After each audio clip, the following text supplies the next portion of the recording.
എബ്രായ ലേഖനത്തിൽ 3-ാം അധ്യായത്തിൽ 13 മുതൽ 16 വരെ തിരുലിഖിതങ്ങൾ, ഇന്ന് എന്ന് വിളിക്കപ്പെടുന്ന ദിവസങ്ങളുള്ള കാലത്തോളം നിങ്ങൾ എല്ലാ ദിവസവും പരസ്പരം പറയുക, പരസ്പരം ഉപദേശിക്കുക.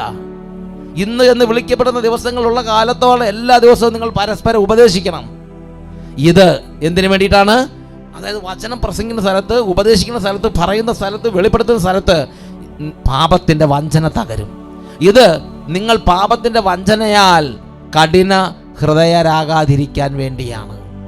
എന്തെന്നാൽ നമ്മുടെ ആദ്യ വിശ്വാസത്തെ അവസാനം വരെ മുറുകെ പിടിക്കുമെങ്കിൽ മാത്രമേ നാം ക്രിസ്തുവിൽ പങ്കുകാരാവുകയുള്ളൂ.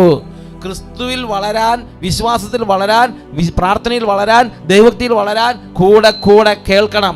കൂടെ കൂടെ കേൾക്കണമെങ്കിൽ കൂടെ കൂടെ പറയണമെങ്കിൽ പറയാൻ ആൾ വേണം. പറയുന്ന ശുശ്രൂഷകൾ ഉണ്ടാകണം. അത് വലിയ ശുശ്രൂഷകളും പ്രഘോഷണ ശുശ്രൂഷകളും സംസാര ശുശ്രൂഷ, എല്ലാ വിധത്തിലുള്ള സംസാരങ്ങളും ശുശ്രൂഷകളും പ്രഘോഷണങ്ങളും ഉണ്ടാകണം. ഇപ്രകാരം പറയപ്പെട്ടിരിക്കുന്നു: ഇന്ന് നിങ്ങൾ അവൻ്റെ സ്വരം ശ്രവിക്കുമ്പോൾ എതിർപ്പിൻ്റെ കാലത്തെന്നതുപോലെ നിങ്ങളുടെ ഹൃദയം കഠിനമാക്കരുത്.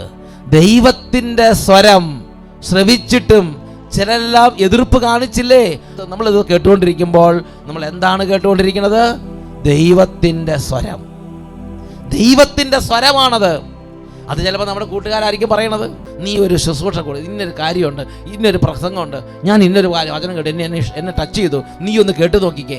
ഇങ്ങനെ പറയുമ്പോൾ അത് ദൈവത്തിൻ്റെ സ്വരം തന്നെ. എൻ്റെ പ്രിയപ്പെട്ട സഹോദരങ്ങളെ, വചന പ്രഘോഷണ സമയം അത് ദൈവത്തിൻ്റെ സ്വരമാണ്, ദൈവത്തിൻ്റെ ഇടപെടലാണ്.